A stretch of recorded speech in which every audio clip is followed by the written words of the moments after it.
What then are the Ten Commandments? They are a code for the 10 dimensions. The 10 Commandments refer to Moses connecting the entire physical reality to all the other dimensions, so everything was one, and then light and energy that we spoke about completely embraced and permeated the entire world. The 2 tablets were the conduit that connected our world to the other 99% of reality. When I got them the first time, they tore the pages out. It's an 800-page manuscript. They tore the pages out when it got to the juicy stuff about Jesus and Kabbalah. I had to fight with different universities to get it. I don't want to mention names, but they actually threatened us. They threatened us. I had a researcher there in Israel, and they said, if you start exploring into this Jesus Kabbalah material, you're going to lose your place in the world to come. You'll be condemned to hell forever. That's how we knew we were onto something. Anyway, suffice it to say, we got the manuscript. It was never published. Rav Berg, spiritual leader of the Kabbalah Center, told me, 10 years ago, 15 years ago, I don't want your opinion, Billy. I don't care what you think, Billy. I don't want your opinion. I don't care how brilliant it is. It's got to be written down.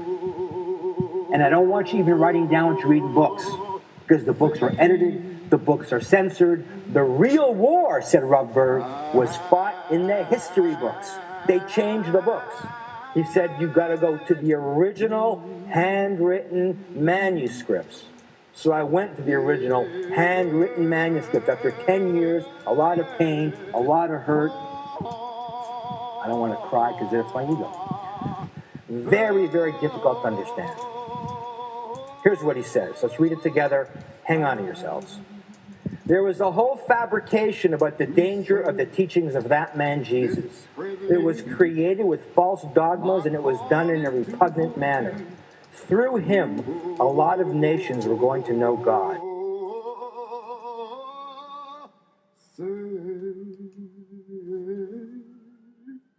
Like there's 10 commandments, came 10 Kabbalists for the Israelite nation. Those 10 Kabbalists tried to bring Kabbalah to the masses. One of them was Rabbi Akiva, great Kabbalist, great story. He was ratted out to the Romans for teaching Kabbalah, the secrets of the Torah. He was skinned alive from head to toe. Another Kabbalist at that time, same time as Jesus, Rabbi Ishmael. They didn't behead him.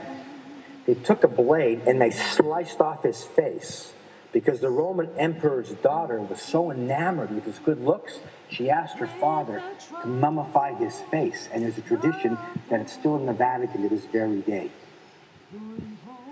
These 10 Kabbalists, like the 10 dimensions, the 10 commandments, which really are the way to connect to the light, these 10 Kabbalists were here to connect us to the light, but because the Israelites and the destruction of the temple, they were slaughtered one by one by one. That's the 10. But there was an 11th, named Rav Yeshua ben Yosef, better known as Jesus. He came to this world to bring the wisdom of Kabbalah to the masses, to finish the job. Now, he saw the temple was corrupted. He saw the corruption of religion, because the Zohar says, listen carefully and get prepared to be shocked. The Zohar says the few Israelites who instigated the building of the golden calf 1,600 years prior and caused death, they reincarnate in every generation. The Zohar says these negative souls who only live and thrive on darkness, that's why they hated Mount Sinai, because the light was going to extinguish them. They come in every generation for one goal: stop the spreading of Kabbalah. Jesus saw the temple was corrupted. They permeated the temple. There was prostitution. There was gambling. There was graft. every kind of negative, and this is in ancient Jewish writings, this is in the Talmud. The temple was the most corrupt place on earth. Jesus saw it was corrupted. He wanted to tear down the establishment, empower the people to say, you can connect to the Creator. And they killed him too. Funny, we only hear about the horrific, tragic crucifixion of Jesus and his slaughtering. The world doesn't know about the similar slaughtering that took place with the other Catholics. What were the mysteries that Jesus wanted to teach to his disciples? Because we know to the masses he spoke in parables, to his disciples he gave the truth. That St. Jerome, right after Jesus left his world, is telling us that he was teaching about the 10 Sfirot, which are the 10 dimensions. I'm sorry, Sfirot is the Hebrew word for the 10 dimensions, the 10 emanations. We just learned that 10 Kabbalists plus Jesus were systematically slaughtered.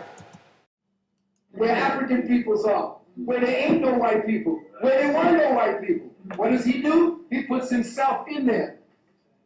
Understand right here. It's called the hidden records. In it, he decodes everything that we were supposed to be decoding for ourselves. And he is putting his face on every damn thing. Next. Again, the Codex, where he sees himself inside of the pyramids of Kemet. Here it is, the Vitruvian Man. Next.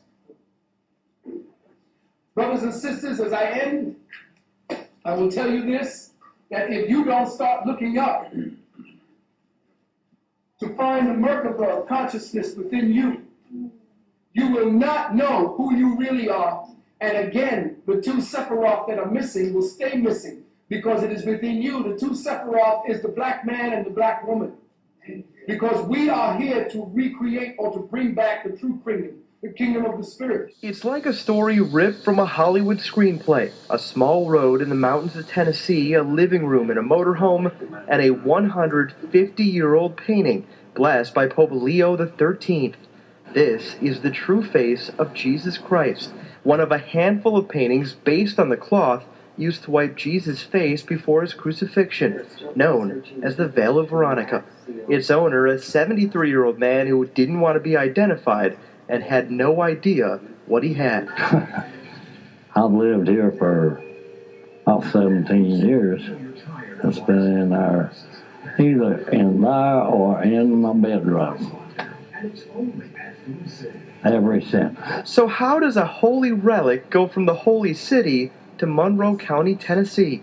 The man known as Frosty tells us he got it as a present and hung it on his wall 20 years ago. 3 years later, it found a home in this cloth bank bag and was thrown in a closet until police say it was stolen by Kelly Gormley, who tried to sell it to this Madisonville church. The church told the sheriffs made the arrest, and a piece of religious history was uncovered. You know, at first, obviously, it was a big surprise for us that something like this might even, be in East Tennessee. Normally, you'd expect to find something like this in a museum or maybe in Rome, in the Vatican. The painting is now under lock and key in a secret location. Gormley is in prison for theft.